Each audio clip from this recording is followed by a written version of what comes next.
Well, it looks like there's no end to postponements and uncertainty over a session of Pakistan's National Assembly to take up the constitutional amendment bill today. The session that was to be held on Sunday morning has now been pushed back to 6 p.m. local time. It is expected that much discussed amendment will be tabled during this session, though there is no certainty of that happening. Well, there was a flurry of activity through last night around getting the bill through.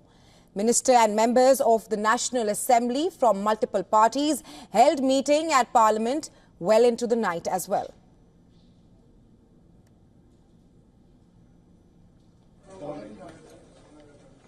And the desperation could be seen when Prime Minister Shehbaz Sharif chaired a meeting of the Union Cabinet into the wee hours on Sunday. Defence Minister Khwaja Asif has said that the Cabinet has granted in-principle approval for the 26th constitutional amendment. A minister said that all aspects of the draft approved by the committee were put forth in the Cabinet meeting. He added that the concerns of the coalition parties were also taken into account during the discussions. Maulana Fazlur Rahman, who met Imran Khan in jail, says that the message from the PTI chief was positive. Rahman held a joint press meet with PPP chairman Bilawal Bhutto after a series of meetings on Saturday. In fact, Bilawal Bhutto also met Maulana Fazlur Rahman for the 5th time. He said that the PTI has asked for more time and that his party would wait for the answer. Bilawal Bhutto just a few days ago in a rally had warned that if the parties in Parliament do not reach a consensus on the 26th amendment, he will push the amendment through Parliament using a brute or two-thirds majority.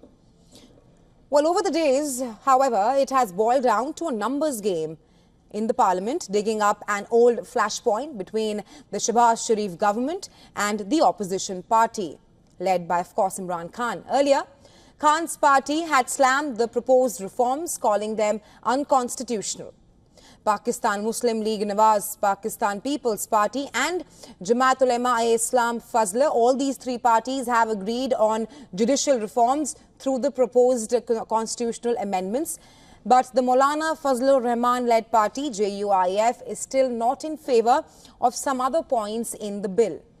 Let's now tell you about some of the proposed amendments, starting with an increase in the retirement age for Supreme Court judges to 68 from the current 65. Also proposed is a 3-year term for the Chief Justice of Pakistan and a parallel federal constitutional court alongside the Supreme Court, and the authority to appoint the Chief Justice of the Supreme Court and the Chief Justice of the Constitutional Court to be transferred to the Prime Minister, and this will be based on recommendations from an 8-member National Assembly committee. So these are some of the pointers of the proposed amendment bill. It is also important to note here that Pakistan's current Chief Justice, Isa, is set to retire on October 25th. And Justice Mansoor Ali Shah is next in line to become the top judge.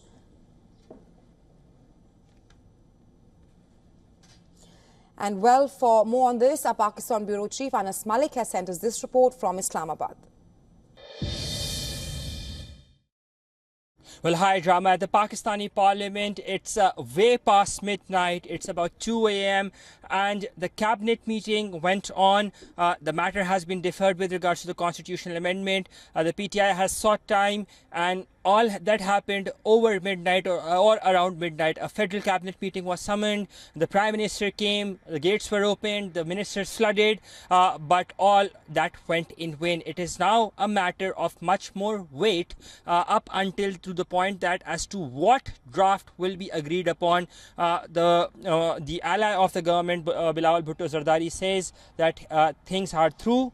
They are hopeful it will be settled tomorrow. The insistence on their part of the government is that they would want to have a consensus built with regards to the 26th amendment into the Pakistani constitution. Now, it is also pertinent to mention that both Bilawal Bhutto Zardari and Azam Nazir Tarar, the law minister, they briefed the federal cabinet with regards to the draft and their discussions, and the government on its part seems very hopeful, courtesy the efforts of Bilal Bhutto Zardari, that they will be able to manage a thorough consensus with regards to this very amendment.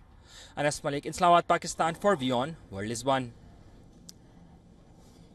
And well, to talk more on this, we're now being joined by Imtiaz Gul from Islamabad. He's the Executive Director of Center for Research and Security Studies and a journalist as well. Welcome to WION, Mr. Imtiaz. Good morning.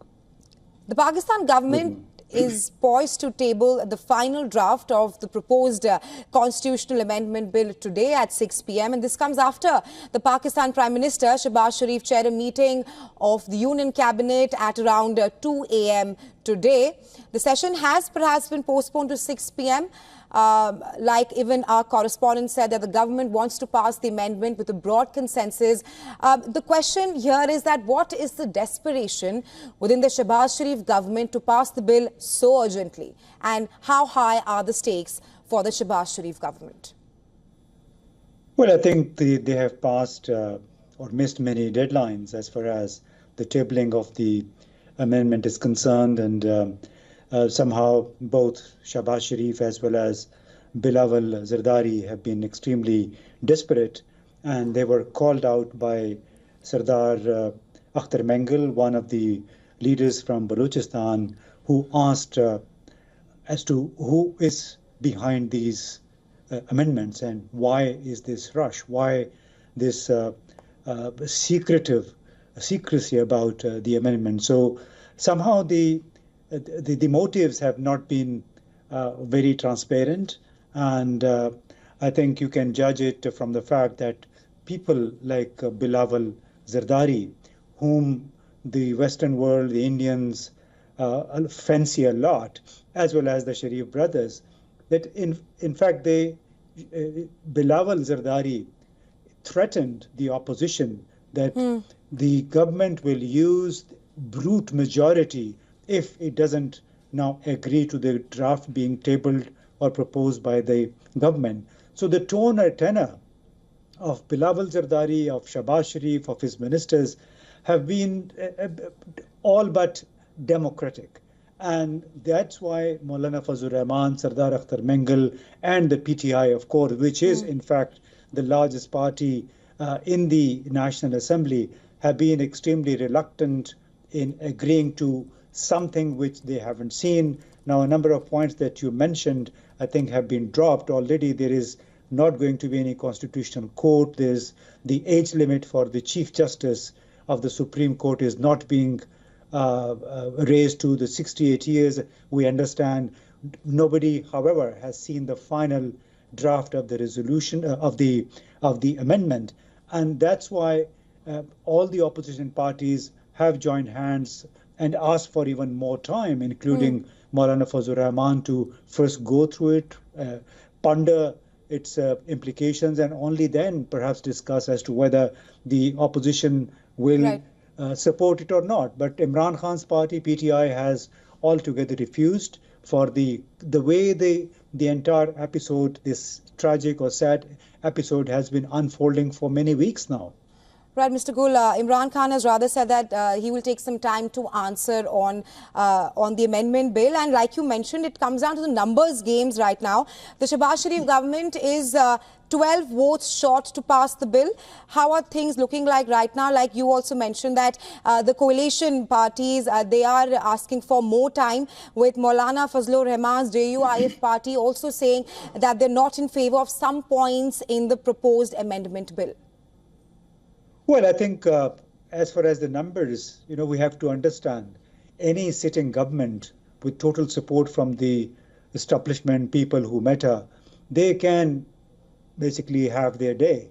And one of the senators who is very close to the establishment, Faisal Bavda, made it very clear last night that come what may, the amendment will be passed. And as far as the numbers are concerned, we have heard, and this has been alleged, that several senators of the Jamiat Ulama Islam, of the PTI, have been abducted or they have disappeared from the scene. At least 7 members of the PTI have also been apparently detained, abducted, and the families are being used as the shield, as a coercive measure to force them into voting for the amendment. So I think by hook or by crook, the government, sitting government, always has the power to basically force people or complete the numbers that they require for such amendments. But I would say this is yet another sad episode in Pakistan's democratic history. The way the consensus, the so-called consensus, is being developed or evolved by the ruling party through coercion, through arrests, through raids on houses of some of the opposition members. Right, Mr. Gul, and reports are just coming in right now is that the agenda for the NA session, the National Assembly session issued, that does not consist the tabling of the constitutional amendment. Can you shed some light on that? Well, basically, the government is not sure whether they will get the requisite support from Maulana Fazlur Rahman. So that basically boils down to the numbers. Had the numbers, they would have gone through the amendment 4 weeks ago, but there seems to be some serious lacuna in the entire process. When people like Zardari, Bilawal Zardari, Nawaz Sharif, they themselves become part of attempts to emasculate political power, when they become part of the assault on the judiciary, on restricting civilian authority within the parliament as well as within the governance structure. So this basically raises serious questions, and it also invites opposition, stiff opposition from the people who are not part of the government. So that's why I think, since they are not sure, that's why they have not included it in the agenda. This is not a problem, including any point in the agenda and then getting it through. But apparently there are serious differences. We heard, it's yet to be verified, that some of the ruling party MPs may also abstain or vote against the amendment because they are not in agreement with the kind of restrictions that are being placed on the judiciary, the kind of restrictions or the surrender of some of the authority that of the civilian government. So this is a very tricky, complex situation right now if this is not part of the agenda for the session at 6 p.m. And we are not sure whether even at 6 p.m. the session takes place at all. Right, because earlier they wanted the session to take place at 3 p.m. and now it's been pushed to 6 p.m. The question right now is if Shehbaz Sharif government will be able to cobble a two-third majority to pass that bill. But thank you so much for joining us on Beyond, Mr. Gul, with your insights. Welcome.